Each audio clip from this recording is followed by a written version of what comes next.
Mackenzie critiques to Mackenzie dick rides a favorite anime. Now 180 characters on Twitter just wasn't enough for me to express my thoughts on this Joker film. So I thought, let me make a video. Now, total like truth, I would have given this film a 10 if not for the insane levels of hype that came out before the film released. So when that happens, the only way is down for the score, because you build yourself up for this to be a 10 in your head, but when you watch the film, you can formulate more criticisms for it, so it kind of brings it down. So the only way is down when you hype.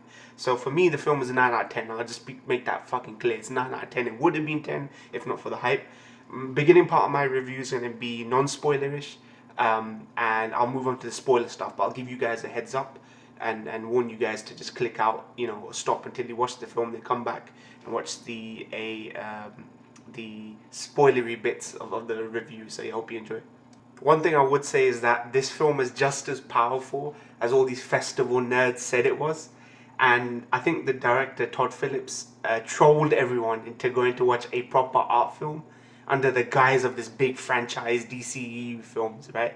There are adults who just don't go to the cinema anymore because they think films like this don't get made. Films for us don't get made anymore. It's all fucking MCU franchise films, Hobbs and Shaw, freaking Fast and Furious. And then there are people who go cinema expecting all these films to be connected, shared universes, summer action, tentpole films and that kind of thing. I think this will reward the former more in that regard. So the film's basically, just for a bit brief setup, it's about a character, a man called Arthur Fleck, and he wants to be a comedian so that he can make it big, so he can look after his sick mum.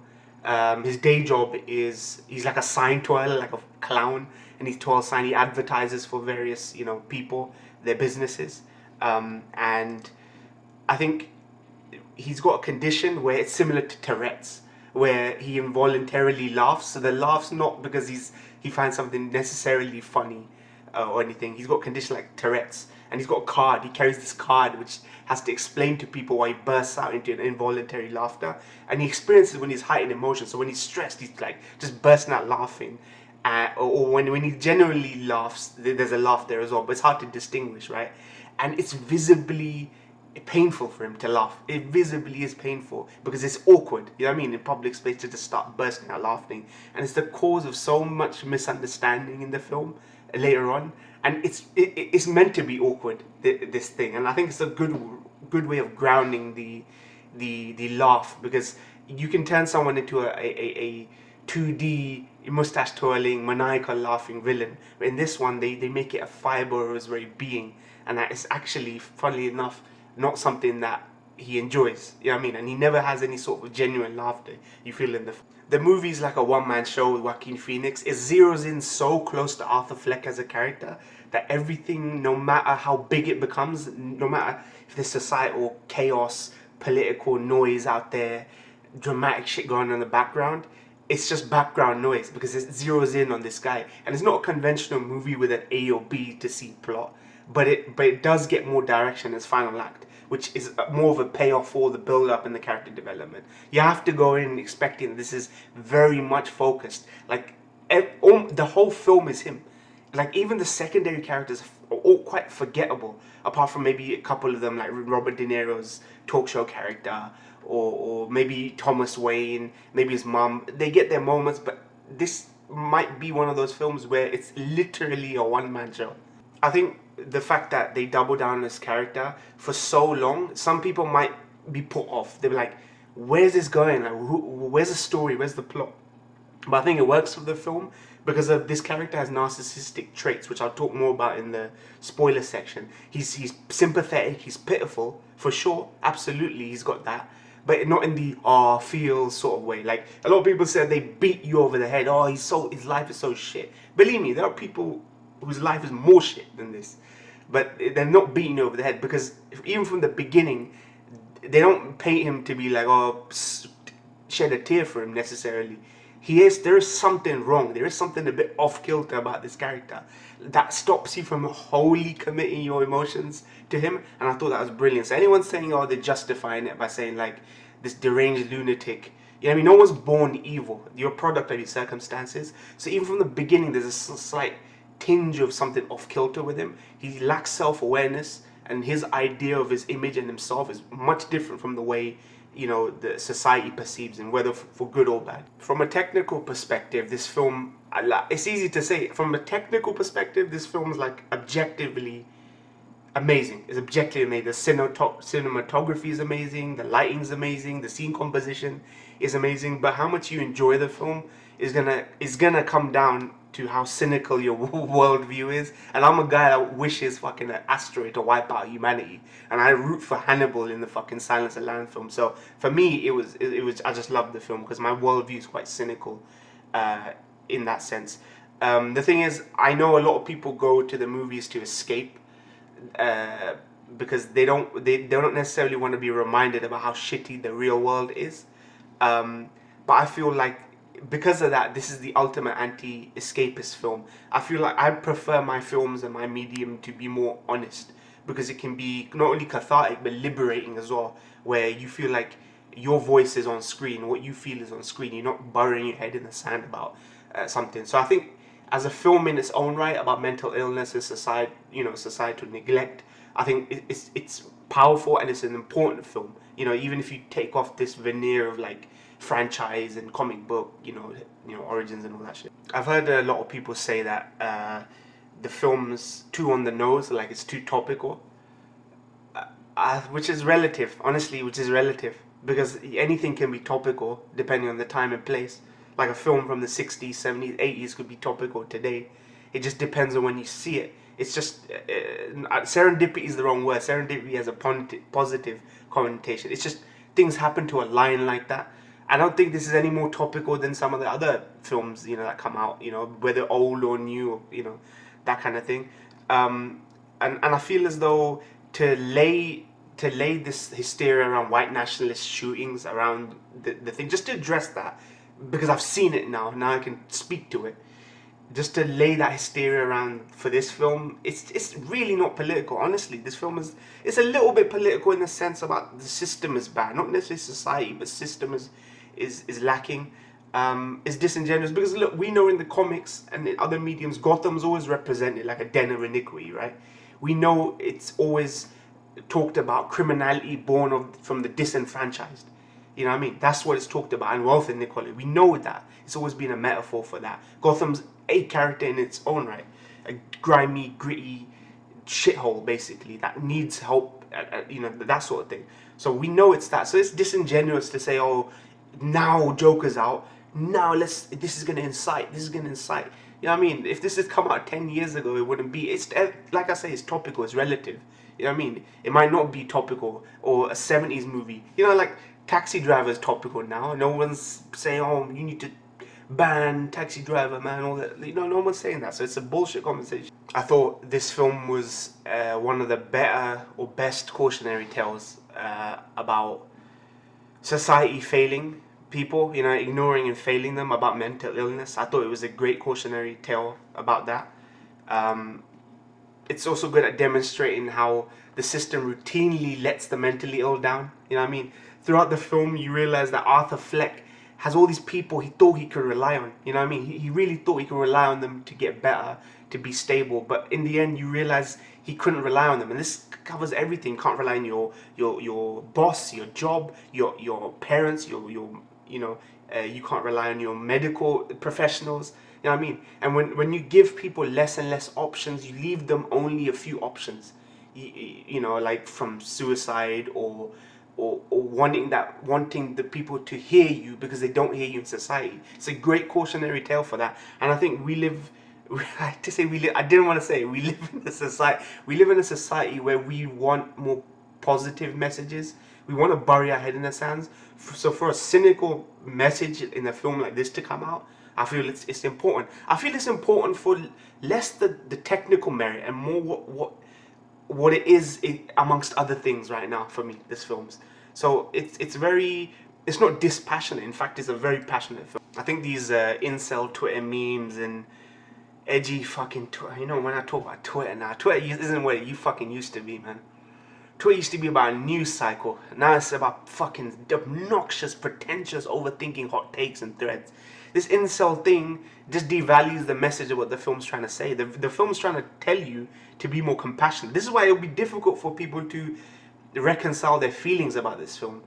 It's very clearly anti-capitalist, anti-rich. It's about being good people to one another, not being shitty people. But then at the same time, some people might feel it justifies violence when you got nowhere left. And I feel violence isn't always unjustified. I feel political violence is justified. I feel like what happens when you give people no other option? They need to be heard, but they're not being heard. They're not being represented. They're not being helped. You know what I mean? So I think it devalues the message with these memes and incel memes. We're so obsessed with obfuscating the role and responsibility that we play as people to be kind to people and treat other people with some you know, dignity, you know, and compassion, you know. And then we've got the fucking audacity to be shocked or indignant, or we're complicit with a system that treats people like that. You know what I mean? And then we're shocked when someone goes off the deep end. Like, do we really understand that mindset? So this film seeks to make you understand that mindset. You know what I mean? It doesn't glamorize it. There's something really deeply fucking wrong with this character, and that is a better representation of mental illness. It's not like a fucking Rain Man film where some fucking, I don't know, some mentally ill dude in a wheelchair fucking goes into space and he gets the girl in the end. It's like, this ain't that happy whole positive message. This shows you that it's a fucking debilitating, crippling thing to live with it. And when your external influences let you down, there's nothing you can rely on, then your mind fails you. You know what I mean? It's like that. Alright, we're in the spoiler section now, so I'll give you guys a little moment to piss right off. It makes it easier for me to talk about things I liked and didn't like about the film in the spoiler section. So if you don't like that, man, then fuck off if you don't want to hear it, man. So like, basically, this whole movie is a giant delusion and fantasy. It kind of doubles down on the character, so we're forced to see it from his perspective, even down to the way it's edited. The character, while being sympathetic and pitiful, he lacks self-awareness at all. Like, he glosses over all the bad shit in his life, or turns it into this greatest hits collection of his life in his own head. So, for example, there's a bit in it where he bombs at a comedy club, but in his head he feels like he was on fire. So it just transitions into everyone cheering him, and the audio drowns out, and we see music coming on. So his impression of his own. He's got lack self-awareness. You know what I mean? Like, he thinks he's on fucking fire, but he ain't. He's bombing, and it's almost like a defense mechanism so that he can distance the bad shit from his life, even down to hallucinations almost that he sees. But I'll talk more about that as we move forward to this spoiler bit. So in the beginning of the movie, you might think the editing's sort of erratic, like, but you'll get it by the end. You'll get it by the end. This movie doesn't need these obnoxious, pretentious, like, think pieces. So to its credit or detriment, you know, it pretty much spells out what's going on at the end. For me personally, I respect that because it showed that the director, Todd Phillips, and the writers had like a clear vision for this film, and it's not one of those kind of pretentious, oh, can be anything you want it to be bullshit. You know what I mean? So that means you can just put anything out that doesn't make sense and then tell people, oh, you make sense of it. Now, this had a very clear message. It was trying to convey a very clear message. You know, even if they don't want to say it, it really did. It really did, and it spelled it out at the end, which some people are criticizing for. I'm not. I'm glad it had the fucking balls to be like, yeah, this is what we're about right now. Honestly, the last 20 minutes were cathartic for me personally. It was basically Joker saying a big fuck you to society, and they basically spelled it out like I was saying, right? It was cathartic, it was a release, it was liberating to hear a character say the words that you or I might want to say. You know us, man. Like, let's not pretend we're all fucking civilized. Let's not pretend. I think being civilized is a pretense. You know what I mean?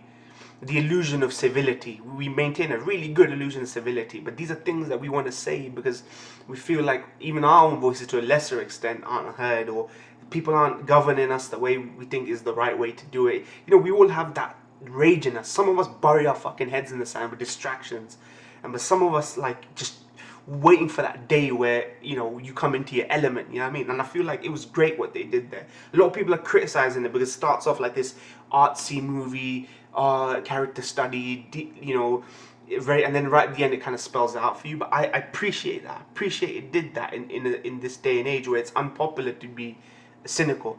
In a way, the film makes Joker like a symbol of the 99%, because his first kills in the film, spoiler, are three Wall Street guys. Wall Street guys. They give him that backstory, and this murder or this killing incites a revolution. But like I say, the revolution, it's in the background because it's so focused on this narcissistic, mentally ill character. It ends up inciting a revolution by the end, or so we think, right?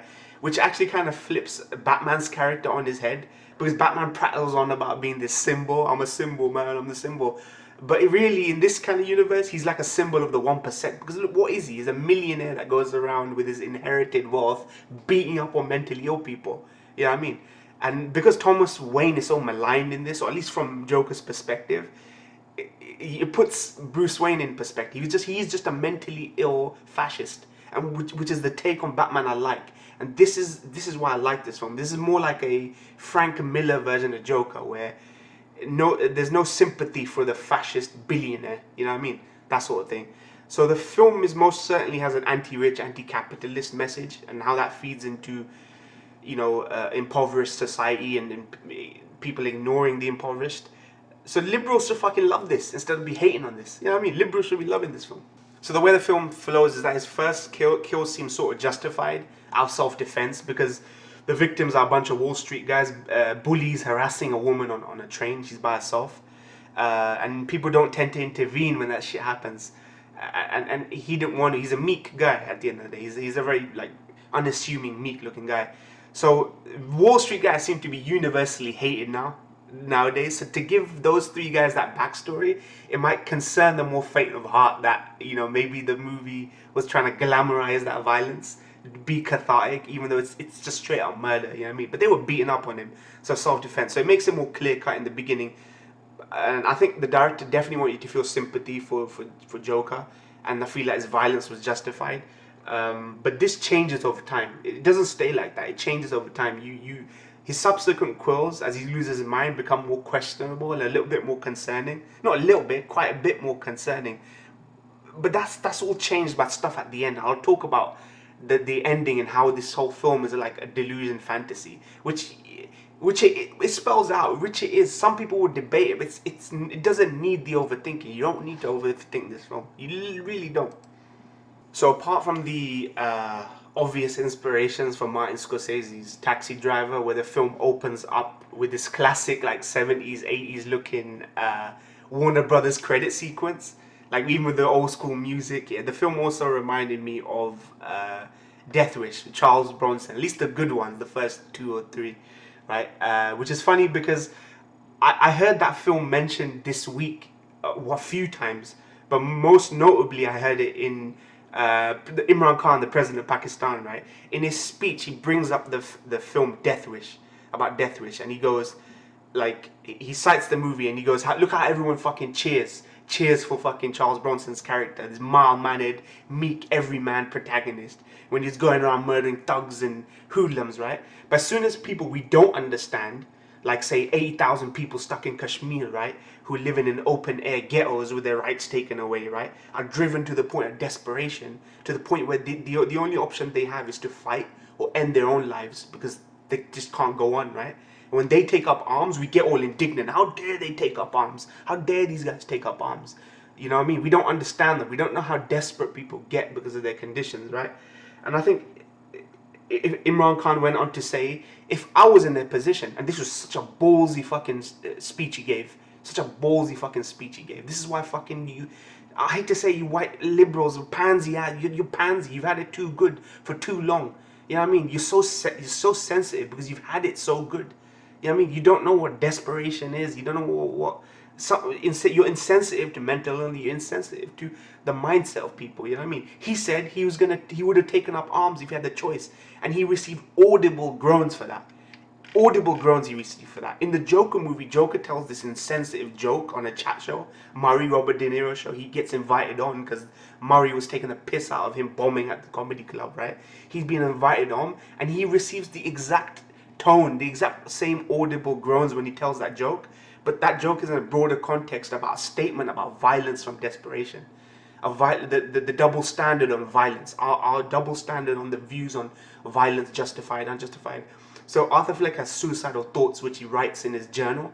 So he states that he hopes that his life makes more sense in death than it did when he was alive. So he has suicidal thoughts, and his whole aim was to come onto the show and kill himself on this show, so that it spurs the audience into understanding him, where he's from, doing a piece on him and about his life. But then something changes during that thing. He's like, I feel that I'm ending my life, but these guys are shitty people. Like, why should I end my life to inspire people to feel something when these people are shitty people? They brought me on just to fucking mock me. You know what I mean? And you feel it. You know what I mean? Like, I hate to sound like they're right, that this will incite people. No, it forces you to think about being a fucking shitty person, man. You have to understand, we're not all born with silver spoons. We're not all perfect. We're not all rich. Some people have all the cards, so all the chips stacked against them in life. You know what I mean?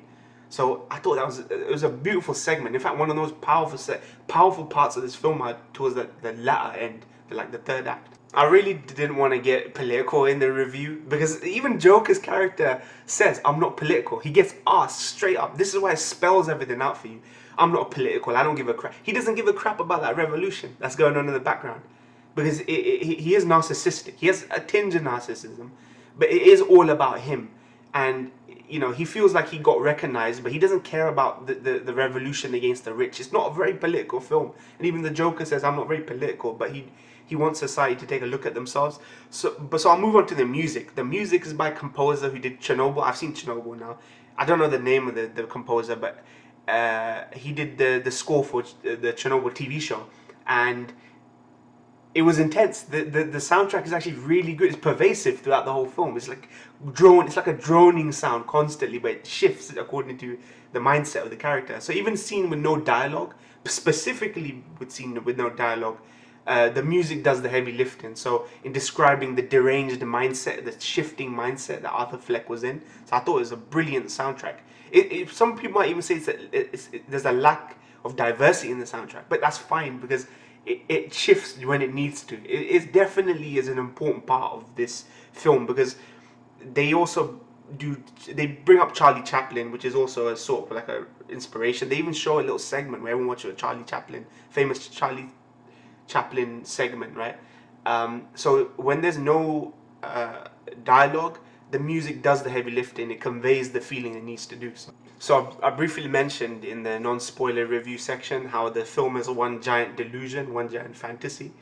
And it really is. There's a plot point in the film where Arthur Fleck's equally delusional mum sends letters to Thomas Wayne, Bruce Wayne's dad, because she tells Arthur she had a love affair with him, and how Thomas Wayne is really his dad, like Arthur Fleck's dad. So she's responsible for imparting this delusional mindset onto Arthur. So she bears responsibility for the way Arthur is.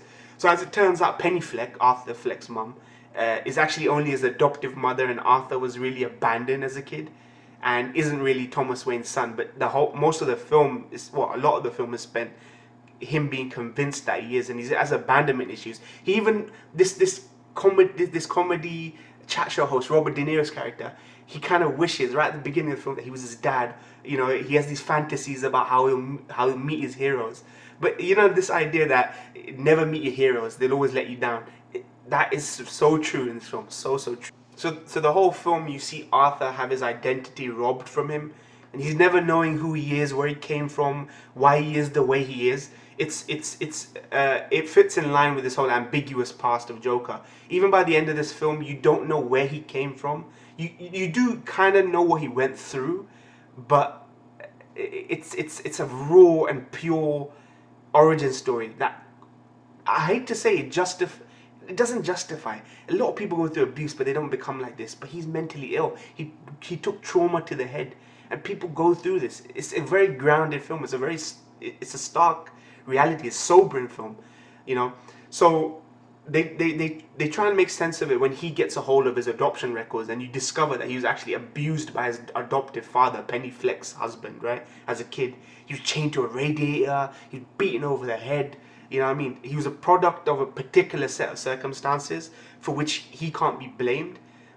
But you can see that the adoption services, social services, medical services, even his own mother was complicit in the abuse. He was complicit in the abuse. They failed him. Everyone that he could rely on, because he was a vulnerable. He was the most vulnerable. He was an abused child. Now some people say you're forcing us to sympathize with him. Let's just assume for a second that someone had this backstory in real life. Someone had all this backstory, and he did this. Would you forget all that stuff? We're sometimes a product of our circumstances. You know what I mean? If you don't believe in God, then you believe that evolution and nurture and nature, we're a product of our circumstances. And even if it's anomalous that it can breed someone like this, we don't have to sympathize with murderers. You know what I mean? Like murder, even the victims, no matter how good or bad they are, they got families. It causes a lot of thing. But you have to understand these people. If you refuse to understand them, then you're never gonna solve this. You're never gonna solve this. If the right keep thinking that guns aren't the problem, you're never gonna guns aren't the problem. You're never gonna solve it. If the left keep thinking that, man, forget mental illness. Forget mental illness. They never have a platform of mental illness. Forget that. Then you're never gonna solve this, because your Democrats are in line with big pharma. That's something of big pharma, money, all this shit. You know what I mean? It's like they're both part of the problem. You need to be in the middle path, the straight path. You know, like I hate to say it, Islamic terms, Sirat al-Mustaqim, the straight path, the middle path. You know what I mean? That's where you come, the compromise. You know what I mean? You gotta live with each other. So I hate to get all wishy-washy and all this, but it makes you think. This is a film that makes you think. Technically, it's amazing. It's thoughtful, you know what I mean, and it's a great film. I don't know why they wanted to cancel it. It's not a dangerous film for the people who have a fucking heart. You know what I mean? You'll get it. You'll understand that there's something fucking really wrong in the society. You know what I mean? We live in a fucking society. So I fawned over this film. You probably said you fucking just dick right in it. You dick right in it, Mackenzie. Nah. It was actually plot points like the whole adoptive records saying that he was abused and all that made me feel like there were plot holes, like that I perceived there were plot holes, like the span of time between his childhood and his adulthood. And why the heck would these guys put him back with his neglectful adoptive mother who is complicit with his abuse? Like, what? That don't make sense.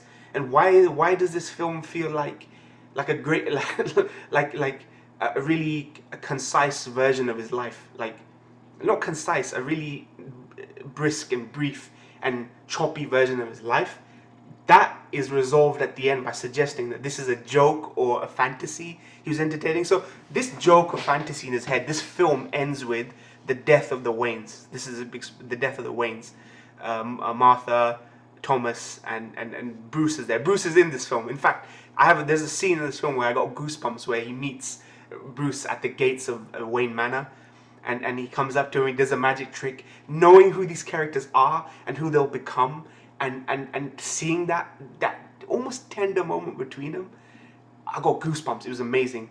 But the film ends in a really sort of when they show the Waynes so far, when they've shown the Waynes dying, it's always been a really heroic, even in death, like a heroic and romanticized version.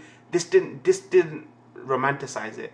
Joker incites a protest, and the guy that shoots the Waynes at the end of the film says, "You get what you deserve," boom. And even the way the fucking necklace is ripped off Martha Wayne's thing, there's a real hatred to it. You know the way Frank Miller hates Superman in The Dark Knight Returns? He hates Superman as a character.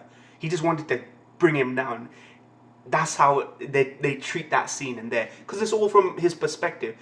It's questionable, and it really is from his perspective. Joker wasn't there to see the Waynes get murdered, but because this whole film is a delusion he's having in an asylum, it's a joke he's thought out. This is how he planned. It's almost like a plan. It cuts back to a point in time before this happens, and then he goes, you know what, fuck it, I'm gonna get out of the asylum and I'm gonna do this shit.